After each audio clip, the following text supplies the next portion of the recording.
Choutuppal municipal కేంద్రంలోని ప్రాథమిక వైద్య కేంద్రాన్ని శనివారం సిపిఎం పార్టీ మున్సిపల్ కమిటీ ఆధ్వర్యంలో సర్వే చేశారు. ఈ సందర్భంగా సిపిఎం పార్టీ జిల్లా కార్యదర్శి మాట్లాడారు.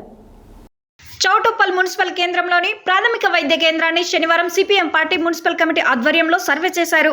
ఈ సందర్భంగా సిపిఎం పార్టీ జిల్లా కార్యదర్శి మాట్లాడుతూ రహదారికి అత్యంత దగ్గరగా ఉన్నటువంటి ప్రాథమిక వైద్య కేంద్రంగా ఉంది. ఈ హాస్పిటల్లో 16 మంది వైద్యులు ఉండవలసిన చోట 6 వైద్యులతోటి అరకుర వైద్యం చేస్తున్నారని అన్నారు. డయాలసిస్ సెంటర్లో డయాలసిస్ డాక్టర్ పర్యవేక్షణను నిర్వహించవలసినటువంటి డయాలసిస్ నిర్వహించకుండా టెక్నీషియన్ ద్వారా నిర్వహిస్తూ ప్రజల ప్రాణాలతో చెలగటమాడుతున్నారని అన్నారు. 100 పడకల ఆసుపత్రి పనులు త్వరలో పూర్తి చేసి ప్రజలకు అందుబాటులో ఉండే విధంగా చూడాలని కోరారు. అదేవిధంగా పేదలకు అందవలసిన ఉచిత నాణ్యమైన వైద్యాన్ని ప్రజలకు అందించాలని ఈ సందర్భంగా ప్రభుత్వాన్ని కోరారు. బస్తీ దవాఖానలో ఎల్లవేళలా డాక్టర్ మరియు సిబ్బంది అందుబాటులో ఉండాలని, అన్ని రకాల మందులను అందుబాటులో ఉంచాలని ప్రభుత్వాన్ని కోరారు.